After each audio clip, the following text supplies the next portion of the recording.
हिंदी द्वितीय वर्ष इंटरमीडिएट द्वितीय भाषा हिंदी के छात्र छात्राओं को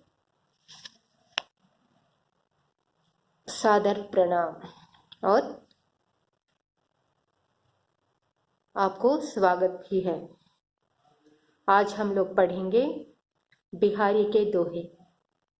बिहारी के दोहे के कवि हैं बिहारी लाल।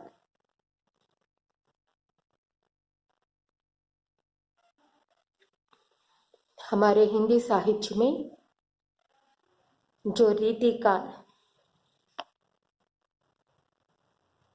के प्रतिनिधि कवि हैं बिहारी लाल जी। बिहारी लाल जी का जन्म लगभग सन 1603 ईस्वी के आसपास ग्वालियर के पास बसुआ गोविंदपुर गांव में हुआ। उनके पिता का नाम केशव राय था। बिहारी जयपुर के राजा जयसिंह के दरबारी कवि थे। बिहारी रीतिकाल के प्रतिनिधि कवि थे। बिहारी ने अधिकांश श्रृंगार परक दोहे लिखे हैं। మనం ఇక్కడ చెప్పుకోవాలి, రీతికాల్ హిందీ సాహిత్యకాలలో కాల్ విభాజనలో మనం చదువుకున్నాము రీతికాల్। ఆ రీతికాల్కి బహుశా మొదటి వ్యక్తి బిహారీ లాల్। बिहारी लाल जयपुर राजा आस्थान कवि। बिहारी तन पद्य రచనలలో శృంగార రసాన్ని ముఖ్యంగా ఎన్నుకున్నారు। ఆ శృంగార భావంతోనే దేవుని యందు భక్తి భావనను కూడా ప్రకటించాడు। इनके अतिरिक्त भक्ति और नीति के दोहे भी लिखे हैं। बिहारी की रचनाओं में भाव पक्ष की अपेक्षा कला पक्ष का सुंदर निर्वाह हुआ है। इसलिए कहा जाता है कि बिहारी ने गागर में सागर भर दिया है। उनकी भाषा है ब्रज। ब्रज భాషలో అతను తన కావ్య రచనలను చేశాడు। అతని కవితలను అతని దోహేలను కావ్యాలను చదివిన తర్వాత गागर में सागर भर देना। गागर అంటే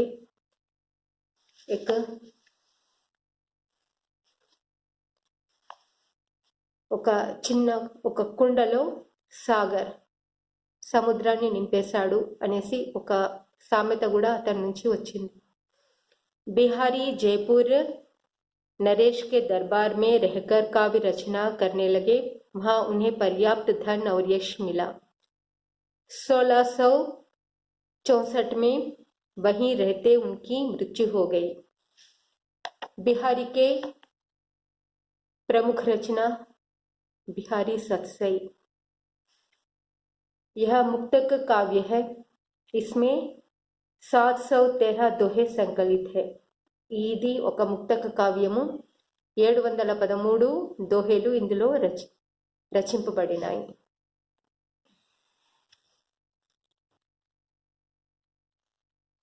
इस बिहारी सतसई प्रेम भक्ति और नीति की अत्यंत प्रसिद्ध और अनूठी कृति है।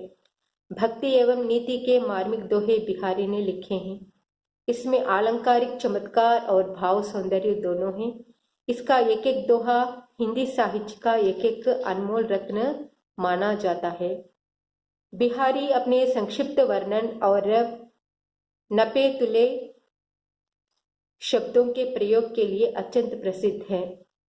शब्द को मांझने चमकाने मोड़ने और संवारने की कला में बिहारी सिद्धहस्त है।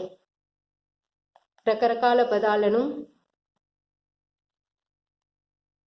తక్కువగా వాటిని ఖండించినట్టు ఖండించి, ఇప్పుడు మనము ఎలాగైతే గిన్నెలను శుభ్రం చేసుకోవాలి అంటే రకరకాల ప్రయాసలు మనం పడతామో, ఏ రకంగా చేస్తే అవి మెరుస్తాయో అలాగే శబ్దాలను కూడా రకరకాలుగా ప్రయోగించి కావ్య రచన చేశాడు.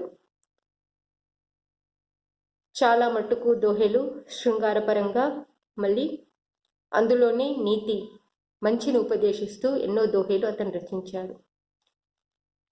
पहला दोहा पढ़ेंगे हम लोग। मेरी भव बाधा हरो राधा नागरी सोई, जातन की झाई परे श्याम हरित दुति होय। कठिन शब्द में हम लोग देखेंगे भव बाधा। भव बाधा का अर्थ है सांसारिक दुख। ఈ తెలుగులో చెప్పాలంటే కఠిన శబ్దాల్లో భవబాధ అంటే ఈ జీవితంలో మనం అనుభవిస్తున్నటువంటి కష్టాలు. నాగరి చతుర్, తెలుగులో చెప్పాలి అని అంటే తెలివైన వాళ్ళు. సోయి కార్ధువ వహి, అదే. జా जिसके, देने देते. झाई परे, झाई परे का हिंदी में अर्थ हुआ परछाई पड़ते ही, नीड़ पड़तूने, तेलुगुलो नीड़, नीड़ पड़तूने. श्यामु, श्याम रंग वाले कृष्ण,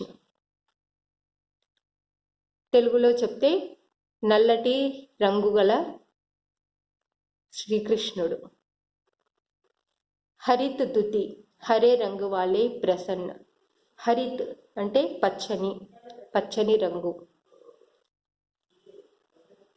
పచ్చని రంగు, మళ్ళీ ప్రసన్న. ప్రసన్న అంటే ఆనందంగా ఉన్నప్పుడు మనము ఎంతో తేజస్సును మనం పొందుతాము. అటువంటి తేజస్సును ఇక్కడ ఒక పచ్చటి రంగులో చెప్తున్నారు, వర్ణిస్తున్నాడు బిహారీలాల్. మేరీ భవబాధా హరో రాధా నాగరి సోయ్. ఇక్కడ శృంగారపరంగా శ్రీకృష్ణుణ్ణి వర్ణిస్తూ బిహారీలాల్ శ్రీకృష్ణుడి ప్రేయసి అయిన రాధాను స్తుతిస్తున్నాడు. ఏమని అనంటే, बिहारी इस दोहे में राधा की प्रस्तुति करते हुए बिहारी अपने कष्टों को दूर करने की प्रार्थना कर रहे हैं. कहते हैं कि राधा की मात्र परछाई पड़ने से श्याम रंग हरा बन जाता है, सबके पाप मिट जाते हैं, इसलिए लोगों के कष्टों को दूर करने की प्रार्थना कर रहे हैं. इस दोहे में बिहारी जी राधा, श्री कृष्ण की जो नायिका है राधा को स्तुति कर रहे हैं. मेरे संसार के जो दुख हैं उनको मिटा दो. ऐसे जैसे राधा गोरी थी और जो श्री कृष्ण श्याम रंग वाले. राधा के परछाई पड़ने के मात्र से श्री कृष्ण है, जो काले रंग वाले श्री कृष्ण हैं, वे भी हरे बन जाते हैं. मतलब इसका अर्थ हुआ हमसे जो हम लोग जो सांसारिक बाधाएं हम लोग अनुभव कर रहे हैं उनको मिटा दो. इस तरह बिहारी जी राधा से प्रार्थना कर रहे हैं. तो यहाँ पर తెలుగులో చెప్పాలి అని అంటే బిహారీ శ్రీకృష్ణుణ్ణి భక్తుడు అయినప్పటికీ ఇక్కడ ఆ రాధను వేడుకుంటున్నాడు. ఏమని అనంటే, మా సాంసారిక దుఃఖాలను కష్టాలను దూరం చేసేయమని ఆమెను వేడుకుంటున్నాడు బిహారీలాల్. మళ్ళీ ఇంకోటి ఏంటి అనంటే, जो श्याम रंग वाले हैं, श्याम कहा जाता है श्री कृष्ण को. राधा जी जो गोरे रंग वाले हैं, उनके परछाई ఆమె నీడ పడిన వెంటనే శ్రీకృష్ణుడు నల్లటి రంగులో ఉన్నటువంటి ఆ శ్రీకృష్ణుడు కూడా పచ్చదనంలోకి మారిపోతున్నాడు. ఆ రకంగా మా కష్టాలను నువ్వే దూరం చేయాలి రాధా అనేసి బిహారీలాల్ వేడుకుంటున్నాడు.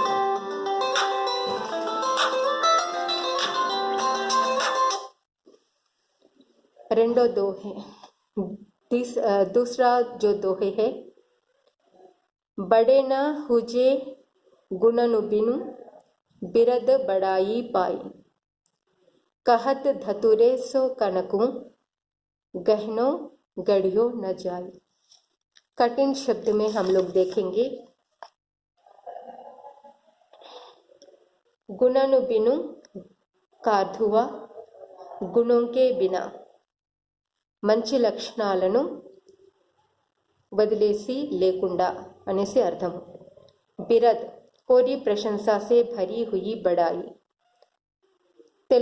తెలుగులో చెప్పాలి అని వ్యర్థమైనటువంటి ప్రశంసలతో కూడినటువంటిది. కనక్, కనక్ కా హిందీ మే అర్థ హువా ధతూరా.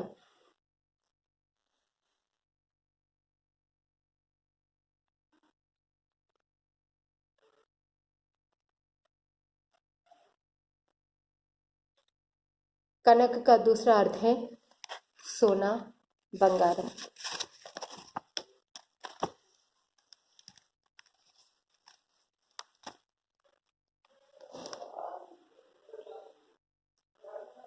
बिहारी जी कहते हैं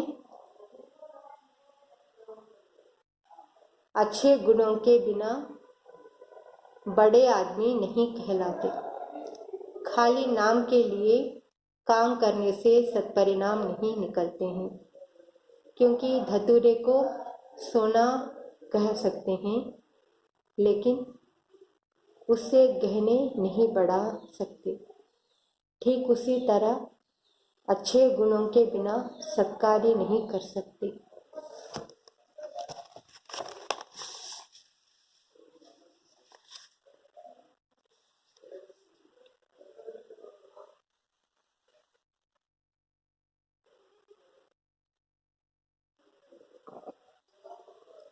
మంచి లక్షణాలతోటి మనము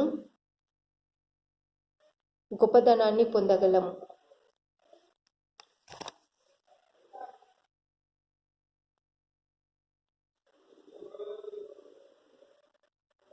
ఆ మంచి లక్షణాలు లేకుంటే గొప్ప వ్యక్తులులాగా మనం పేరులోకి తెచ్చుకోలేము.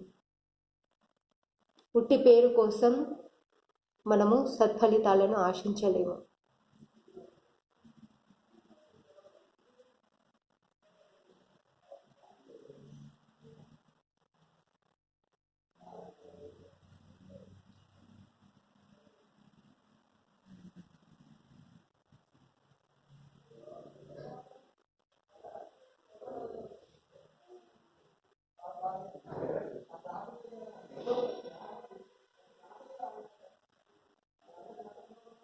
धतूरे को सोना कह सकते हैं लेकिन उससे गहने नहीं बना सकती, सिर्फ सोने से ही गहनों को बना सकते हैं.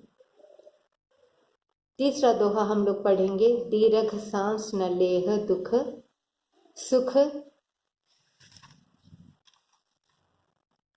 साही न भूले, दई दई क्यों करत है दई दई सुख बोल. दीर्घ सांस न लेह दुख. दीर्घ सांस कठिन शब्द में हम लोग पढ़ेंगे. जो हम लोग दुख में दीर्घ सांस लेते हैं, और साई का अर्थ है परमात्मा.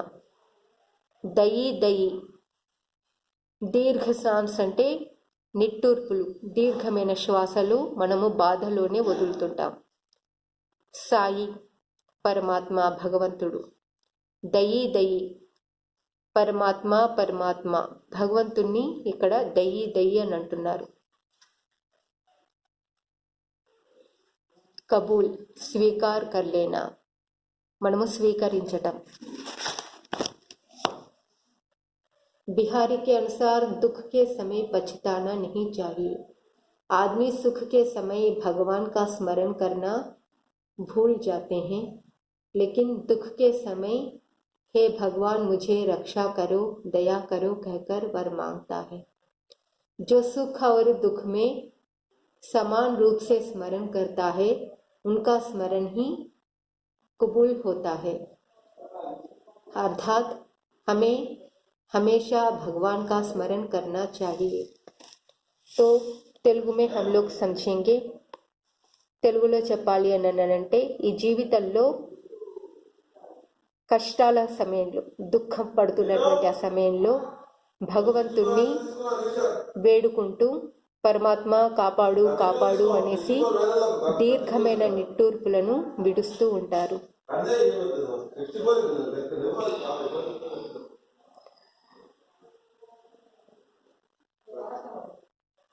కానీ నిరంతరము సర్వదా మనము ఆ భగవంతుడిని ధ్యానిస్తూనే ఉండాలి. ఆ భగవంతుడు ఏదైతే మనకు దానం ఇచ్చాడో, మనకేదైతే మన జీవితంలో ప్రసాదించాడో ఆ దుఃఖాలను, ఆ సుఖాలను మనము స్వీకరించే తీరాలి. నిరంతరము ఆ భగవంతుడిని మనం ధ్యానించే జీవితాన్ని గడపాలి. కేవలం కష్టాల సమయంలో మాత్రమే ఆ భగవంతుణ్ణి వేడుకోవద్దు, నిత్యం వేడుకోవాలి అనేసి ఇక్కడ బిహారీ తన ఉద్దేశాన్ని చెప్తూ ఉన్నాడనమాట. చౌథా దోహే హమ్ పడేంగే. బసే బురాయి జాసుతన్ ताही को सम्मानु, भलो भलो कही छोड़िए खोटे ग्रह जप दानु. कठिन शब्द में हम लोग पढ़ेंगे.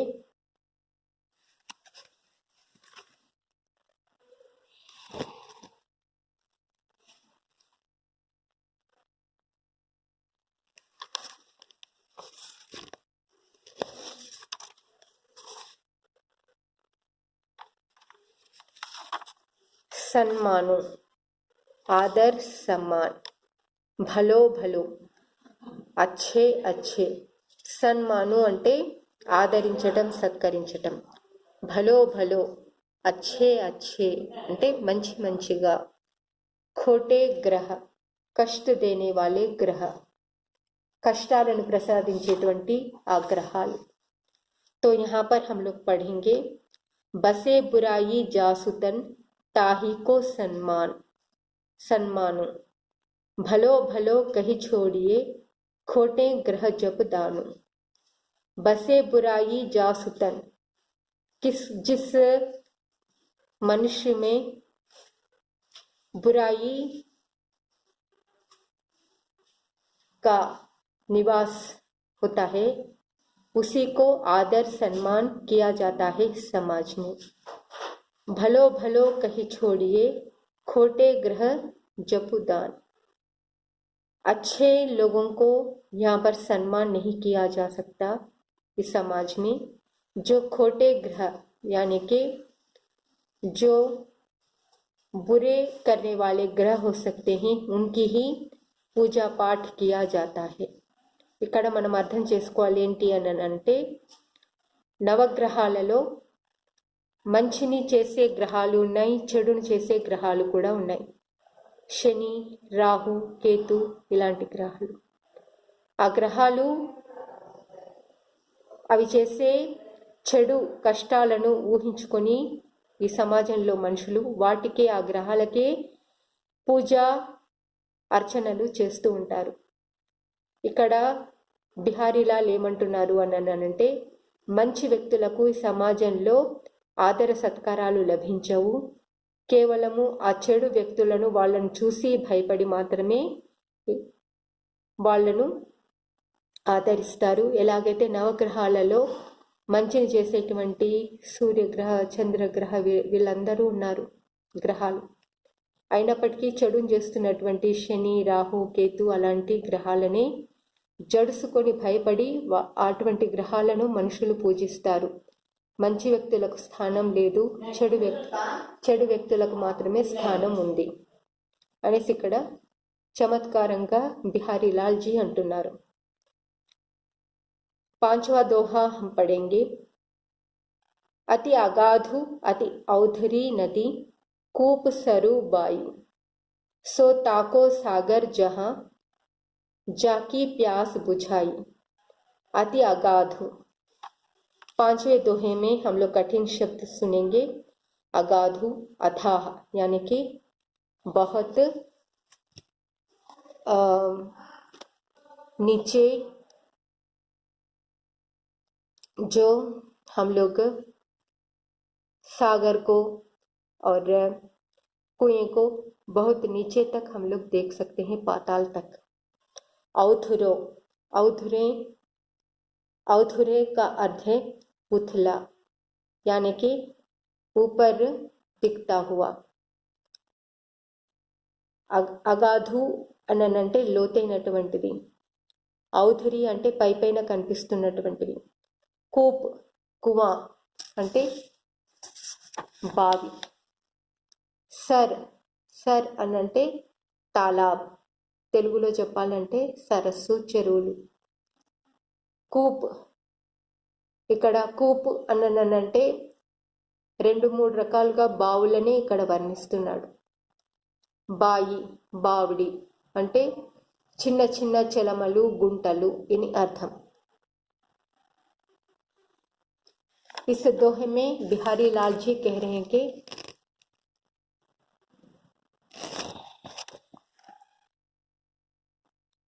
इस संसार में पानी के कई स्रोत हैं, अत्यंत गहरे महासागर हैं, विशाल नदियां हैं, कुएं, बावली जैसे कई स्रोत हैं, लेकिन मनुष्य उधर जाता है जहां उसकी प्यास बुझ जाए। अर्थात जीव जंतुओं के लिए जो उपयुक्त है वही समुचित जल स्रोत माने जाते हैं। उसी प्रकार मनुष्य अपनी कठिनाइयों को जो दूर करेगा उसका आश्रय लेता है, जो दूसरों को सहायता करेगा उसे ही बड़ा माना जाएगा. ఈ దోహేలో బిహారీ లాల్జీ ఏమంటున్నారు అనంటే, నీళ్లు మనము పొందాలి అనంటే ఎన్నో రకాల దారులు ఇక్కడ ఉన్నాయి. ఏంటి అనంటే సరస్సుల రూపంలో, సముద్రాల రూపంలో, బావుల రూపంలో, నదుల రూపంలో, చెలమలు, కుంటల రూపంలో ఇక్కడ మనం ఎన్నో రకాలుగా మనం నీళ్లను తీసుకొని స్వీకరించి మన దాహాన్ని మనం దూరం చేసుకోగలం. కానీ ఏదైతే తనకు నచ్చిందో, ఏదైతే ఎక్కడి నుంచైతే నీళ్లను సంపాదించడంలో తన ఆశ, తన దాహము అవన్నీ సంతృప్తి చెందుతాయో అటువంటి వాటినే మనిషి స్వీకరిస్తాడు. ఇక్కడ ఒక ఉదాహరణ ద్వారా ఈ బావులను, సరస్సులను ఇక్కడ వర్ణించాడు. కానీ అసలు ఏంటి కవి యొక్క ఉద్దేశము, బిహారీలాల్ ఏంటి అంటే తను ఏం చెప్తున్నాడు అని అంటే, తనకు నచ్చినమైనటువంటి వ్యక్తులని మనిషి ఆశ్రయిస్తాడు, వారి నుంచి తన సహాయము, తనకు కావలసినటువంటి సహాయాన్ని పొందుతాడు. అలాగే ఎన్నో రకాలైనటువంటి బావులు, సరస్సులు, నదులు, సముద్రాలు ఇవన్నీ ఉన్నప్పటికీ తనకు నచ్చిన నీటినే ఎలాగ స్వీకరిస్తాడో అలాగే తనకు నచ్చిన వ్యక్తుల ద్వారా తన సహాయాన్ని తను పొందుతాడు అనేసి ఇక్కడ బిహారీలాల్ జీ అంటున్నారు.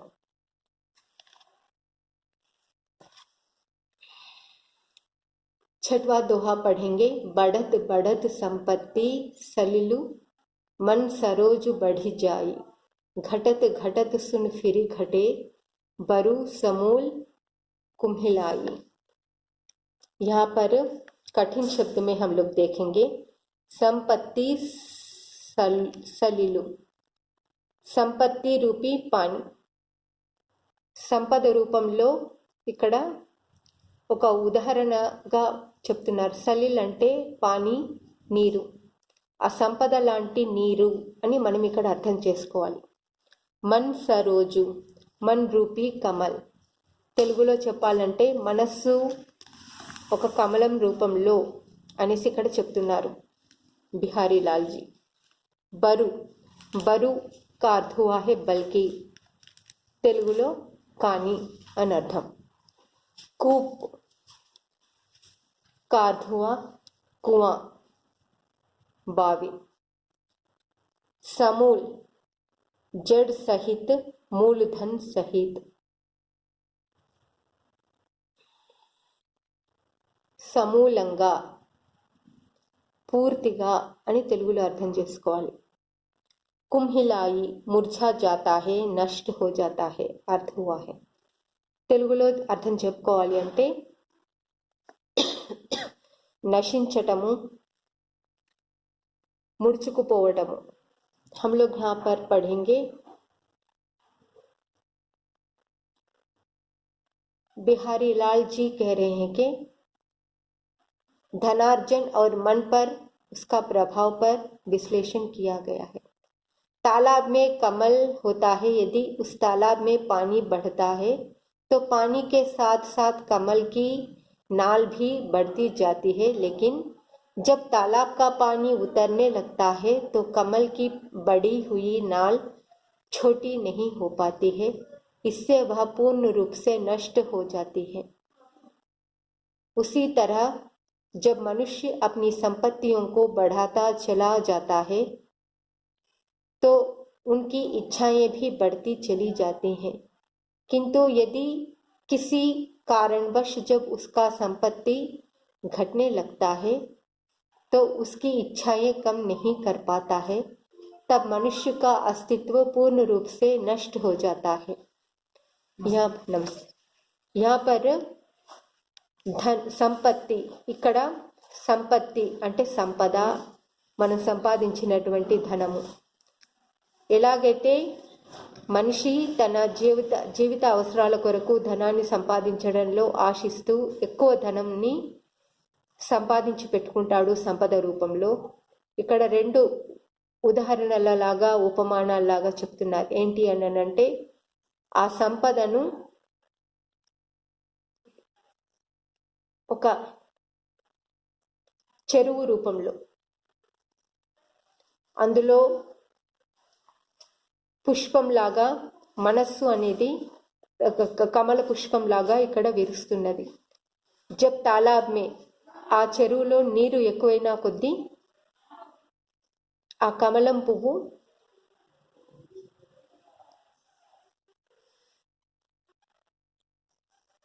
వికసిస్తూ కనిపిస్తుంటుంది. ఎప్పుడైతే ఆ సరస్సులో, ఆ చెరువులో ఉన్నటువంటి ఆ నీరు ఎండిపోతుందో, ఇంకిపోతుందో,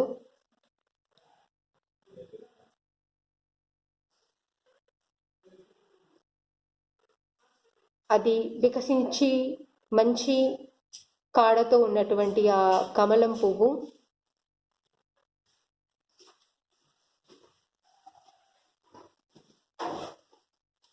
సంపద తరిగిపోయినప్పటికీ అది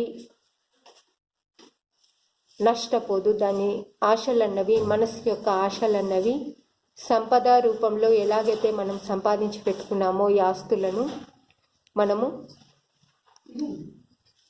అనుభవిస్తూ ఉంటాము. సంపదలు ఎప్పుడైతే నాశనం అయిపోతాయో మన ఆశలు, మన కోరికలు అవి నశించిపోవు, మనల్ని వ్యర్థపరిచిపోతాయి. అలాగే ఇక్కడ చెరువులో వికసించి ఉన్నటువంటి ఆ కమలము, దాని కాడ, అది నీళ్లు ఇంకిపోయినా కానీ నశించిపోదు పూర్తిగా. అది నీళ్లు లేకపోతే ఆ కమలం పువ్వు పూర్తిగా ముడుచుకుపోతుంది, నాశనం అయిపోతుంది అనేసి.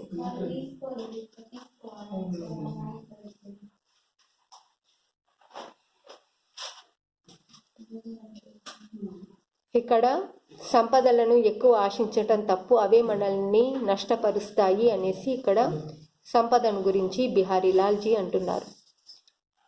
7वां दोहा हम लोग पढ़ेंगे.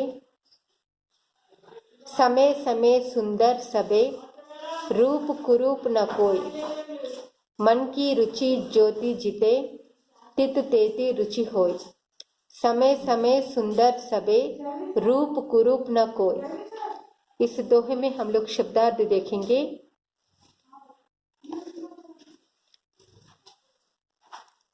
समय समय का अर्थ हुआ अपने अपने समय पर. తెలుగులో తన సొంత సమయాల సమయంలో. రూప్ రూపవాన్ సుందర్ సుందరమైనటువంటి. కురూప్ అసుందర్ అంటే సుందరంగా లేనటువంటివి, అందంగా లేనటువంటివి. रुचि प्रीति तेलुगु में समझो, हम लोग समझेंगे प्रेम इष्टम. ఇదే రుచి శోభ అని కూడా చెప్తున్నారు. అందముతో ఉన్నటువంటి ఆ ప్రకాశవంతమైనటువంటి ఆ తేజస్సు.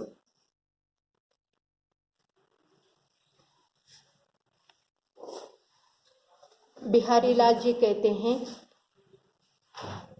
सुंदरता का वर्णन किया है इसमें.